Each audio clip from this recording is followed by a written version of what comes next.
안녕하세요. 자, 사이다 한국사 2강을 함께 시작해 보도록 하겠습니다.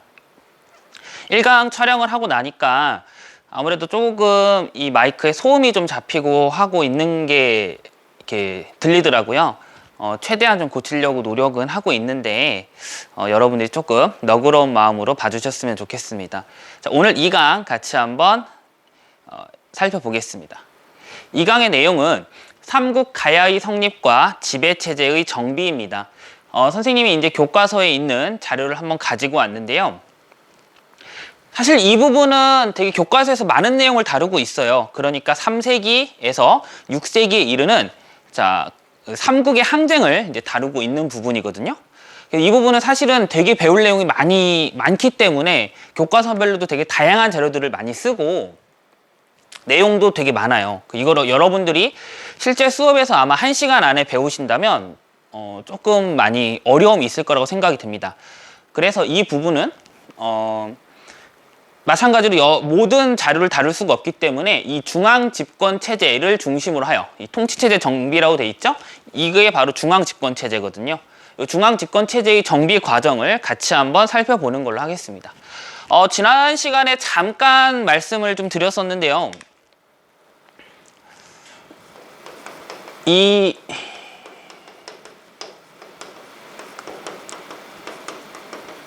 중앙집권체제가 무엇이냐, 요거에 대한 이해가 좀 필요해요.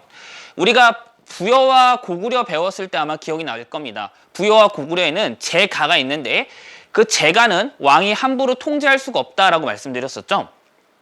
즉 왕이 나라 전체를 대표하는 임금이긴 하지만 실질적으로 그 각 부족들은 부족장들에 의해서 통치가 되는 구조였다는 거죠.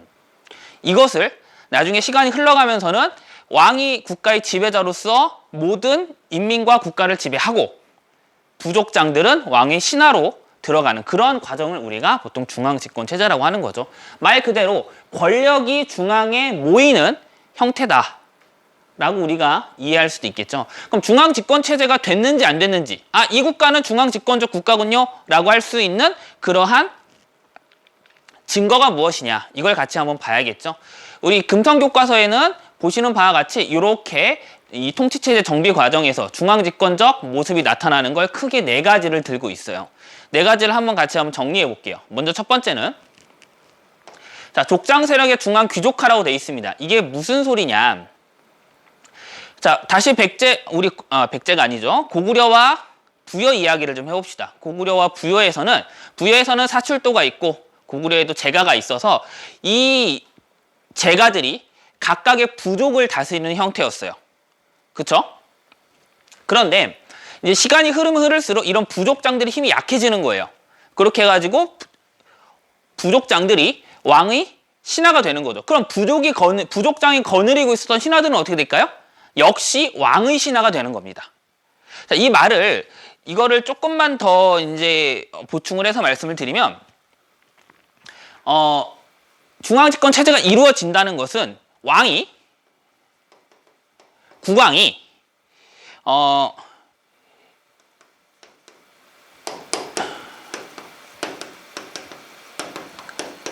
부를 통치하는 것에서 국가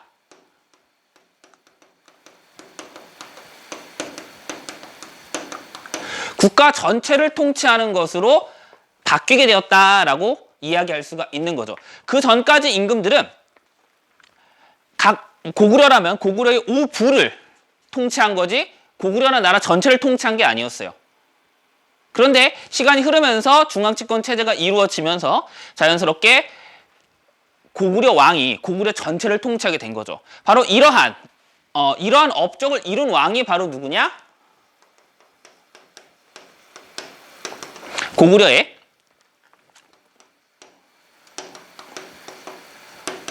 고국천왕이죠. 네, 고국천왕입니다. 자, 첫 번째 내용이 바로 이렇게 우리가 설명을 할 수가 있는 거죠. 네. 자, 두 번째 한번 같이 살펴보실게요. 두 번째는 뭐라고 되어 있냐면 율령수용이라고 되어 있습니다. 자, 율령은 쉽게 말하면 법입니다. 율과 령, 격식 이런 걸 다 일일이 좀 구분해서 이야기하기도 하는데 우리는 그냥 지금 입문 과정이니까 율령은 국가의 법이라고 합시다. 자, 다시 부족과 왕의 관계를 또 얘기를 해볼게요.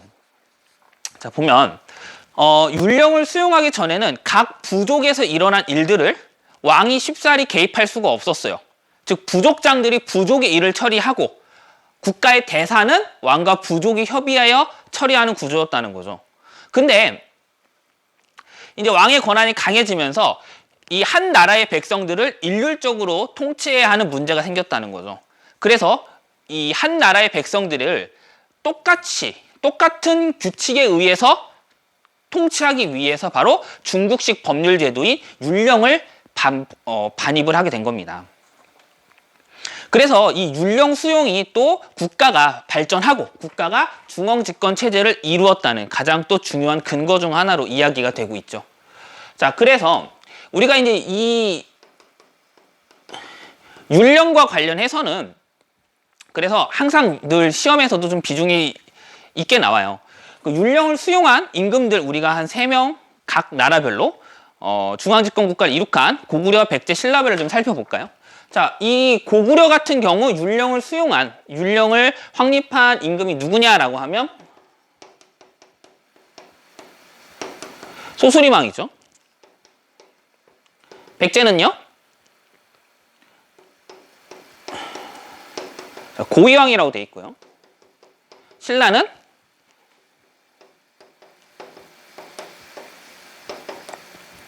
법흥왕으로 되어 있죠.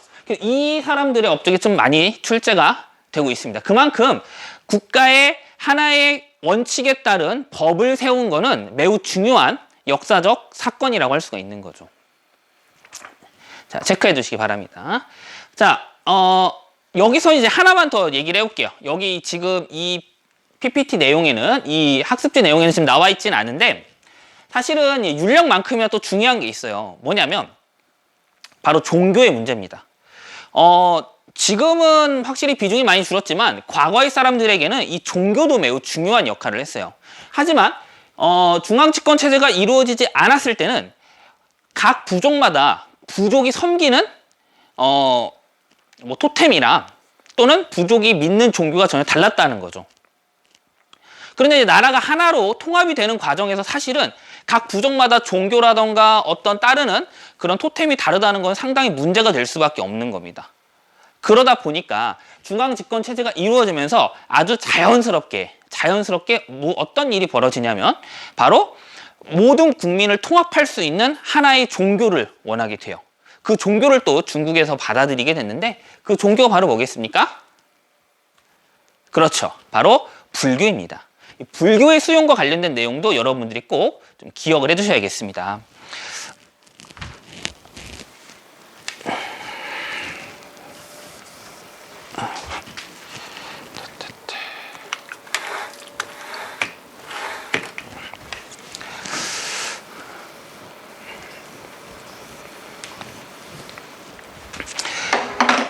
자, 그러면 각 나라별로 어느 시기에 이제 불교를 수용을 했느냐, 그걸 또 한번 좀 정리해보고 갈게요. 율령 옆칸에 좀 적을 수 있는 칸이 있으면 적어 놓으시기 바랍니다.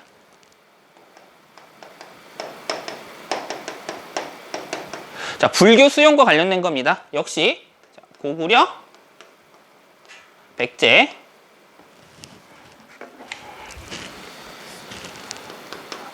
신라순을 우리가 정리를 해볼 수가 있겠죠. 자, 자, 순으로 각각 정리를 좀 해보겠습니다. 자, 고구려 같은 경우는 우리 아까도 봤던 소수리망 시기에 바로 불교를 수용했다는 기록이 나와 있어요. 자, 백제 같은 경우는 자, 4세기 말에 침류왕이 불교를 수용했다는 기사가 남아 있습니다.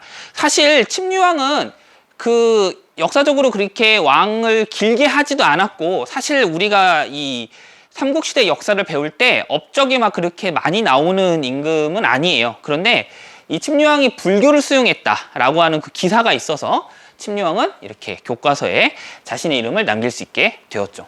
신라 같은 경우는 아마 여러분들이 잘 알 겁니다. 신라 같은 경우는 법흥왕, 아까 봤던 그 법흥왕이죠. 법흥왕 시기에 불교를 공인하였다, 공식 인정하였다라고 하는 기록이 남아 있어요.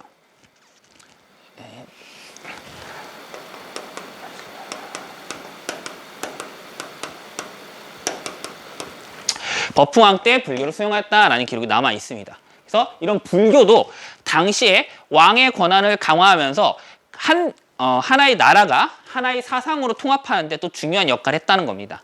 그래서 이 불교 수용도 여러분들이 좀 알아두면 좋겠고요. 자, 세 번째 보면 관등과 관복제 정비라고 되어 있습니다. 자, 보시면 읽어볼게요.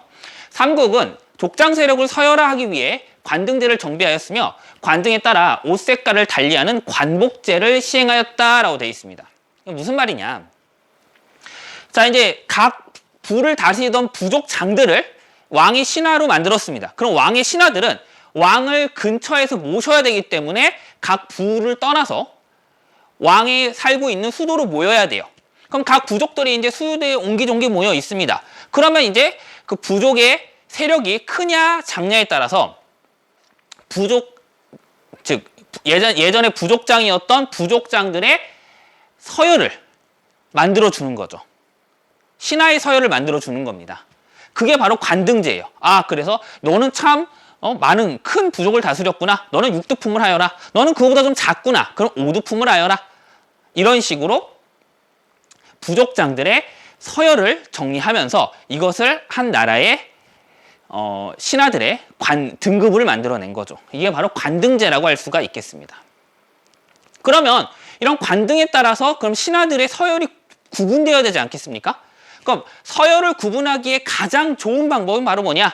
바로 옷 색깔이죠. 겉으로 등급이 구별되게 만들면 된다라는 거예요. 그래가지고 보시는 것처럼 관등에 따라서 옷 색깔을 관복의 색깔을 달리 했는데 그것을 우리가 뭐라고 하느냐? 바로 관복제라고 하는 거죠. 아마 이 삼국시대의 관복제는 여러분들이 좀 익숙하지 않겠습니다만은 우리가 TV에서 보는 이제 조선시대의 사극만 보더라도 어때요? 관리들이 입는 옷이 뭐 조금 높은, 나이가 들고 막 수염도 풍성하고 이렇게 중요한 결정을 하시는 분들은 보통 빨간색 옷을 입고 그거보다 좀 더 젊고 행정 실무를 담당하는 사람은 좀 다른 색, 파란색이라던가 다른 색 옷을 입는 걸 여러분들이 아마 봤을 거예요. 마찬가지라고 생각을 하시면 되겠습니다. 바로 관등제, 관리들의 등급을 정하고 그리고 나아가서 등급에 따라서 옷 색깔을 달리하는 관복제를 시행했다라는 것입니다. 다음에 이제 네 번째예요. 지방간의 파견이죠. 이것도 마찬가지로 생각해 볼 수가 있겠습니다. 각 부족이 해체가 됐습니다. 왕이 다스리는 중앙뿐만 아니라 지방에도 이제 왕이 통치를 해야 되는 상황이 온 거죠. 그러니까 당연히 왕의 명령을 듣는 지방관들을 각 지방에 파견하게 됐다는 것입니다. 부족이 다스리는 시대와는 다른 거죠. 그렇죠? 왕의 명령에 따라서 움직이는 관리들이 지방에 파견되게 되는 거예요. 그래서 나와 있는 것처럼 당시에 이렇게 여러 지방관들을 파견을 했는데 당시에 이 지방 행정 조직은 아무래도 백성들을 돌보는 행정 조직보다는 전쟁에 대비하는 군사 조직의 성격이 훨씬 강했다는 겁니다. 네, 이 점도 하나의 특징이라고 할 수가 있겠죠. 네, 우리가 원래 수업은 이제 사료를 좀 다루는 건데 이 내용을 왜 했냐면요. 이 삼국시대가 중앙집권 체제를 이루는 국가였다라고 하는 이해가 돼 있어야 다음 사료들에 대한 내용도 여러분들이 쉽게 이해할 수 있기 때문인 거예요. 네. 그래서 이 중앙집권 체제라고 하는 부분에 대해서 조금 장황하게 설명을 했습니다. 자, 고구려 백제 신라는 여타의 나라들과의 경쟁 속에서 최종적으로 중앙집권 국가를 완성했고 그래서 바로 삼국 간의 항쟁에 참여를 할 수 있게 됐어요. 그리고 한편으로 이 중앙집권 국가, 중앙집권 체제라는 것은 꼭 나라의 발전 단계를 이야기하는 것입니다. 그렇기 때문에 이러한 나라가 만들어지는 과정을 여러분들이 잘 이해를 해야겠죠. 자, 이 관련된 내용은 여러분들 각 학교 선생님들에게 좀 자세하게 배워보도록 하시고요.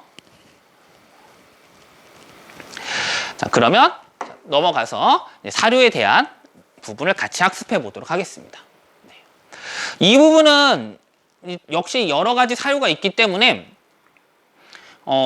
교과서별로 좀 다양한 사료들을 쓰고 있는데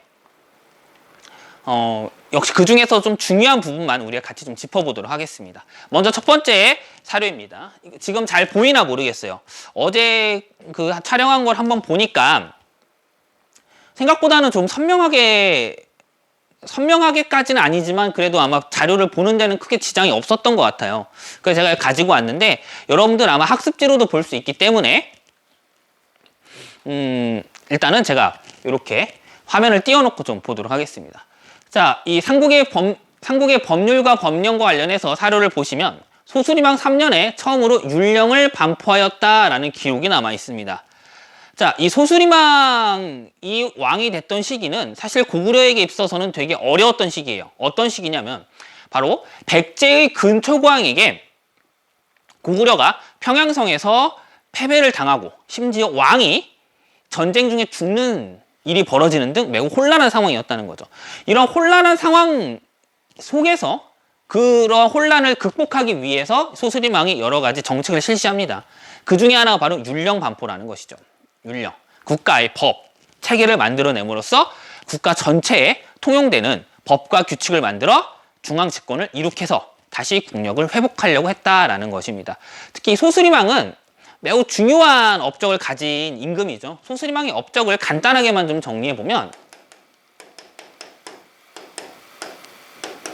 크게 세 가지가 돼요.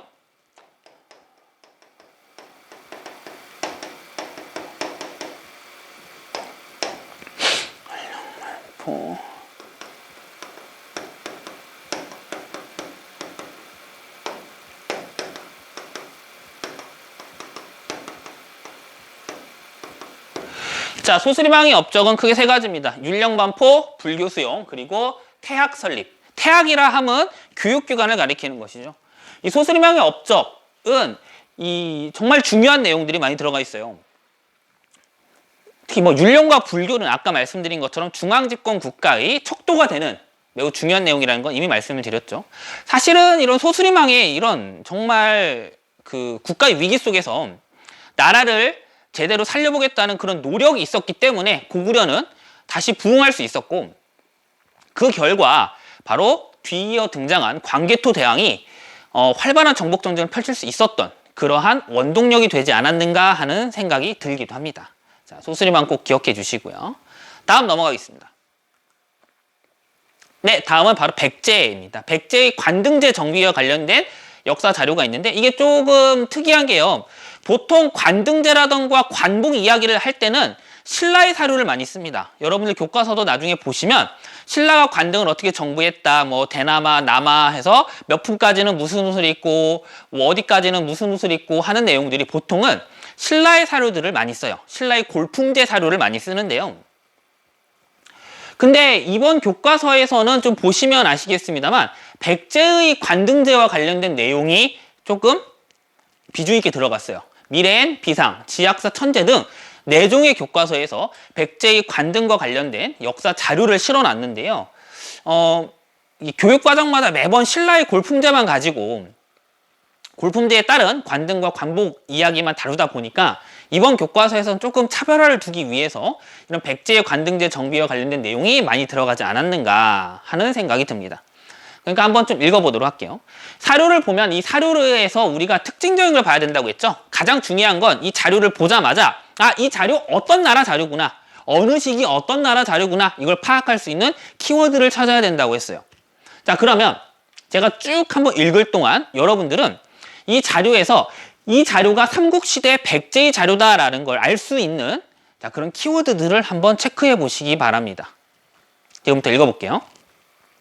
260년 고이양 27년 2월에 내신좌평을 두어 왕명출납을, 내두좌평은 물자와 창구를, 내법좌평은 예법과 의식을, 위사좌평은 수기병사를, 조정좌평은 형벌과 송사를, 병관좌평은 지방의 군사에 관한 일을 각각 맡게 하였다. 또한 달솔, 은솔, 블라블라 등을 두었다. 육좌평은 모두 1품, 달솔은 2품, 진무는 15품, 극우는 16품이었다. 왕이 영을 내려 6품 이상은 자줏빛 옷을 입었고 11품 이상은 붉은 옷을, 16품 이상은 푸른 옷을 입게 하였다. 이렇게 되어 있습니다. 자, 그럼 여기서 일단은 여러분들 중요한 키워드 한번 체크해 봐야겠죠? 자, 키워드 한번 체크해 봅시다. 자, 이 자료를 보고 이거 삼국시대 백제 자료구나 할 수 있는 키워드 뭐가 있을까요? 저는 이 키워드를 한번 체크해 봤습니다. 네, 바로 좌평이라는 거죠. 그죠? 좌평. 여기 보면 알겠습니다만은 이 좌평은 아무리 봐도 이 백제의 고위 관직을 이야기하는 것 같아요. 특히나 육좌평이라고 하는 표현 보이시죠? 그죠? 네. 육좌평이라 하면 백제의 고위 재상급 관료 6명을 이야기하는 겁니다. 아, 백제에서 가장 높은 관직은 우리가 좌평으로 부르는구나. 이렇게 우리가 좀 알 수가 있겠죠. 알 수가 있겠죠? 네. 아, 이걸 통해서 알 수가 있겠고. 또 한편으로 또 뭐가 있을까요?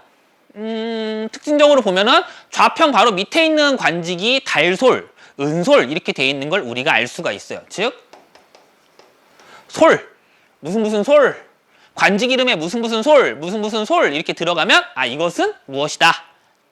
이것은 백제의 관직을 얘기하는 것이구나. 우리가 짐작을 해볼 수가 있겠죠. 네. 이런 단어들로 우리가 알 수가 있겠습니다. 그 다음에는 또 뭐가 있을까요? 네. 밑에 이제 보시면 이 또 특징적인 게 바로 뭐냐면 옷 색깔이죠. 자, 그래서 어떻게 됐느냐? 자, 육품 이상은 자줏빛 옷을 입고 그 다음에 11품 이상은 붉은 옷을 그다음 16분 이상은 푸른 옷을 이렇게 되어 있습니다. 선생님 그럼 이것까지 우리가 신라는 무슨 옷을 입었고 고구려는 무슨 옷을 입었고 구분해야 되나요?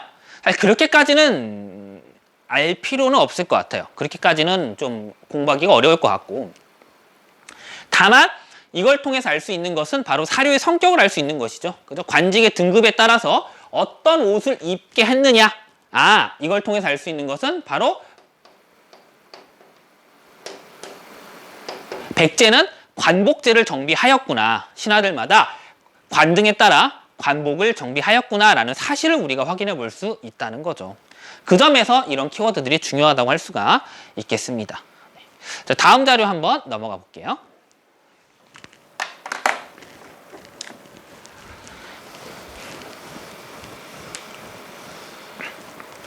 자, 다음 자료 한번 보겠습니다. 다음 자료는 뭐냐? 이거는 이제 신라의 관복과 관련된 내용이죠. 신라는 여러분들 잘 아시는 것처럼 바로 골품에 따라서 관직 승진에 제한이 있었고 또 그걸 바탕으로 해서 바로 관복을 정비했다라는 기록이 나와 있습니다. 나와 있는데요. 그래서 이제 쭉쭉 나와 있는데 특징적인 걸 좀 보겠습니다. 역시 이 사료에서 이 사료를 보면 이게 신라 사료구나. 신라의 자료라는 걸 알 수 있는 특징적인 키워드 한번 체크해 볼게요. 뭐 다른 거 뭐 여러 가지가 있겠습니다만은 눈여겨 좀 볼 만한 게 아찬 이런 단어가 좀 보이고요. 그 다음에 대나마, 남아 이런 표현이 좀 보이죠, 그죠? 자, 이런 표현들을 보면 무슨 찬, 무슨 남아 이런 식으로 끝나는 건 신라의 관직을 가리키는 것이구나. 이것은 신라구나라고 우리가 알 수가 있다는 거죠. 이런 키워드 여러분들 좀 잘 체크해 보시기 바랍니다. 자, 넘어가 보도록 할게요. 다음에 이제 삼국의 지방제도입니다. 자, 말씀드린 것처럼 부족들을 중앙 귀족으로 편입하는 과정에서 왕들은 지방에도 관리들을 파견해서 지방을 통치하기 시작했다라고 말을 했는데요. 그 중에 이제 한 사례를 가지고 와본 겁니다. 여기를 보시면 백제에는 자, 지방에 파견한 관리 이름 뭐라고 했느냐?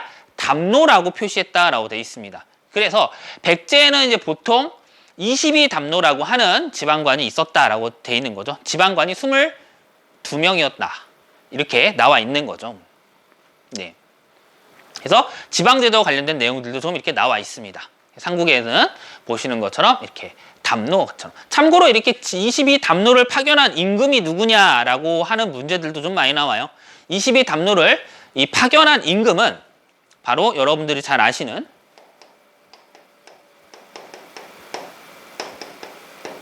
무령왕이죠.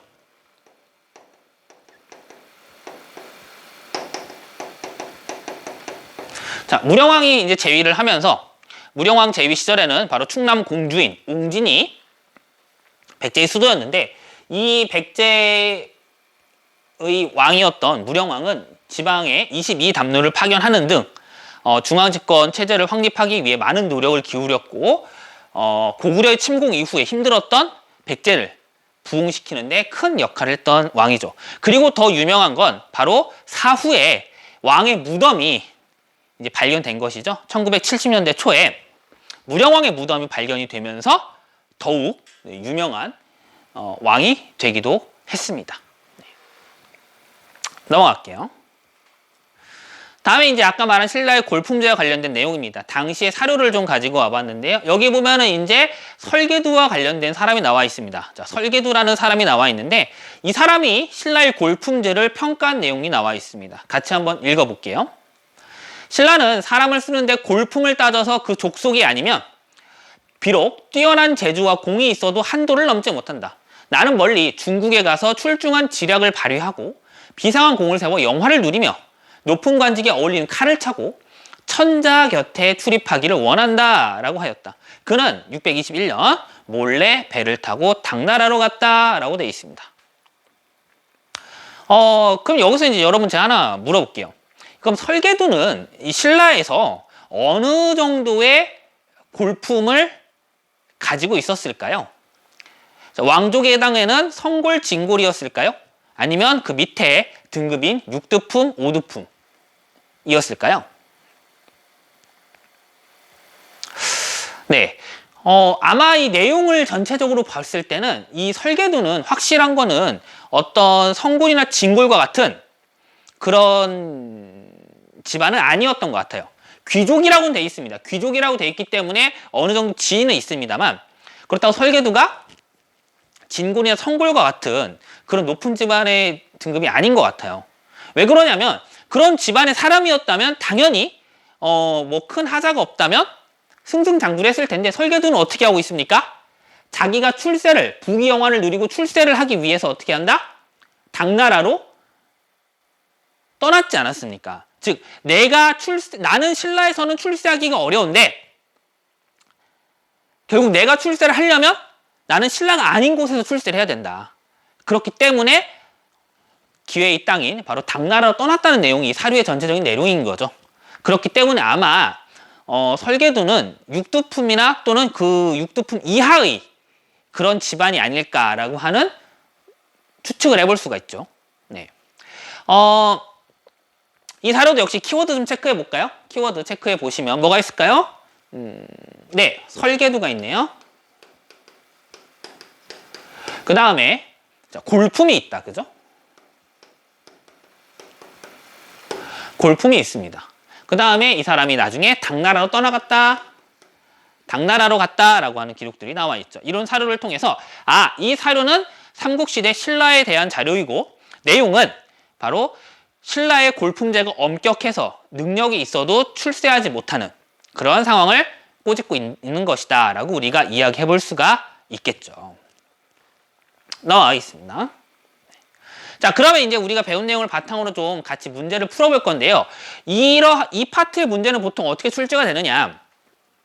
아까 말씀드린 대로 중앙 집권 과정에서 역할을 했던 임금들, 그 군주들의 업적을 보통 물어보는 형태로 등장을 해요. 자, 문제를 하나 볼게요. 자, 백제 땡땡땡 왕의 업적이라고 되어 있습니다. 보면은 키워드를 볼게요. 잠시 칠판을 좀 지우고.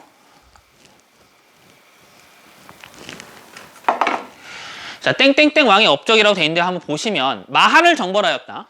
자, 고구려 평양성 공격을 하였다. 체크해 볼까요? 고구려의 평양성 공격. 그 다음 세 번째는 중국의 동진과 외교 관계를 수립하였다. 자, 우리나라에서 백제, 고구려, 신라 3국이 이 항쟁을 벌일 때 당시 중국은 어떤 상황이었냐면 중국 또한 분열되어 있는 상황이었어요. 즉 남쪽에는 중국 한족의 왕조가, 북쪽에는 이민족의 왕조가 등장했었는데 이 시기를 우리가 무슨 시기라고 부르냐면 남북조 시대라고 부릅니다. 남북조 시대라고 부르는데 동진은 당시에 남조에 해당되는 바로 남쪽 정권에 해당되는 왕조였어요.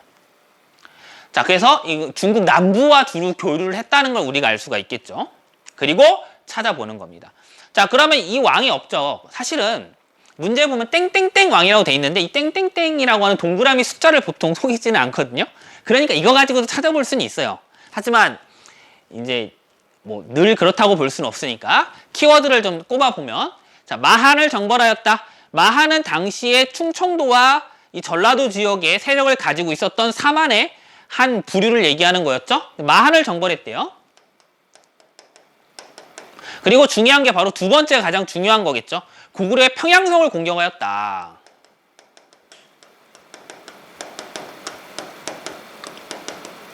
자, 평양성을 공격했던 데 있고, 마지막으로는 중국 남조에 해당되는 중국 남쪽 왕조인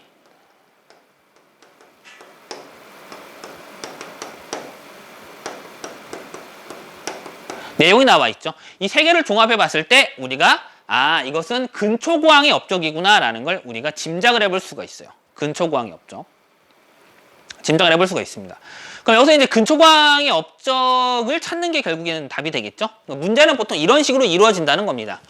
그래서 내용을 한번 찾아보면 먼저 첫 번째, 웅진으로 수도를 옮겼다. 천도는 수도를 옮겼다는 뜻이죠. 자, 웅진으로 수도를 옮긴 임금은 문주왕이라고 하는 임금이에요. 고구려의 공격을 피해서 수도를 옮긴 임금은 문주왕이죠. 위에다 좀 적을게요.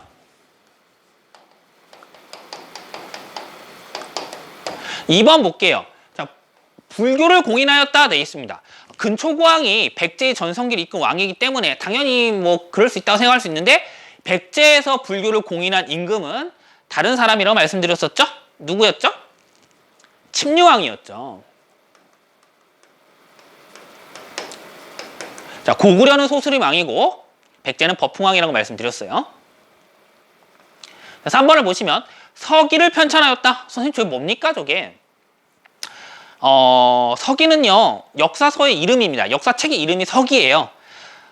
결론은 일단 정답이 3번이 되는데, 이 서기를 편찬한 임금이 바로 근초고왕이거든요. 근초고왕 시대가 백제의 전성기다 보니까 이때에 이르러서 바로 백제의 모든 역사를 정리한 책을 편찬하라고 명령을 했고, 그 책의 이름이 바로 서기가 되는 것이죠. 자, 4번 보겠습니다. 대가야를 복속시켰다. 대가야를 흡수하였다. 관련된 왕은 법흥왕이죠. 법흥왕. 5번. 자, 남부여로 국호를 변경하였다. 백제라고 하는 국호를 남부여로 바꿨다. 이 임금은 바로 누구냐? 성왕이죠. 성왕입니다. 네, 넘어가시죠. 다음 문제도 한번 볼게요. 사실 이 문제도 솔직히 좀 어렵죠. 어렵습니다. 일단은 이 자료에서 어떤 나라인지부터 우리가 좀 찾아봐야 되는데 출제하시는 분들도 너무 이 추론을 하기가 어려울 것 같은지 삼국사기라고 하는 힌트를 줬어요. 이게 일단 백제, 고구려, 신라의 가능성이 높겠구나. 그건 이제 천천히 볼게요. 372년 전진의 왕이었던 부견이 승려를 보내 불상과 경문을 주었다. 왕이 사신을 보내 살해하고 토산물을, 특산물을 바쳤다라는 기록이 나와 있습니다. 이거 가지고는 알 수가 없겠어요. 알 수가 없습니다. 근데 다음 걸 볼게요. 373년 처음으로 율령을 반포하였다라고 되어 있습니다. 율령을 반포하였다. 우리 율령 반포한 임금 아까 3명 있었다고 했습니다. 그러면 여러분 찍어도 셋 중에 하나예요. 찍어도 셋 중에 하나. 바로 누구냐? 자, 고구려의 소수림왕, 백제의 고이왕, 그리고 신라의 법흥왕. 셋 중 하나인 거죠. 그죠?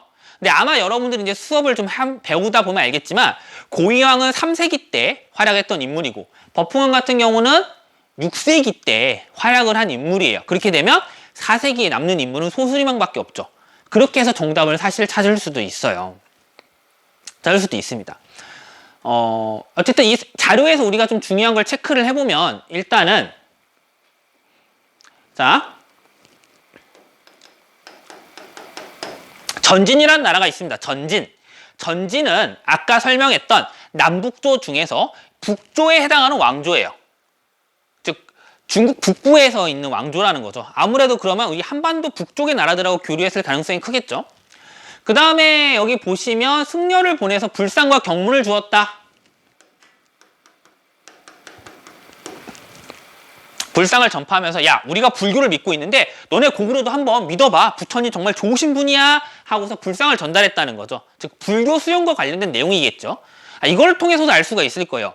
불교 수용과 율령 반포를 동시에 한 사람은 신라의 법흥왕하고 고구려의 소수림왕밖에 없어요. 벌써 2분의 1로 줄어드는구나. 그죠? 근데 이제 아까 말씀드린 시기가 안 맞죠.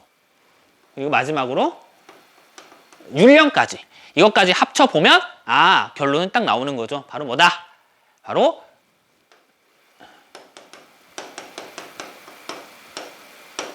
소수리망의 업적을 찾으라는 것이구나 라는 걸 우리가 짐작해 볼 수 있다는 거예요. 그러면 1번부터 쭉 찾아볼게요. 자, 1번 태학을 설립하였다. 이거 벌써 나왔네요. 교육기관 태학. 정답은 바로 1번이 되겠네요.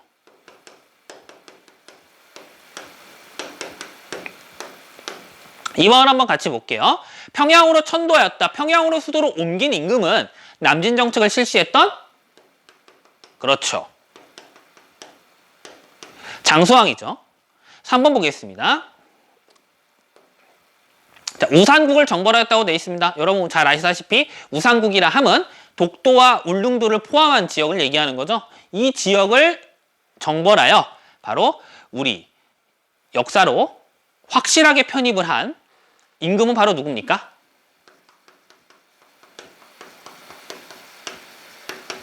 신라의 지증왕입니다. 지증왕.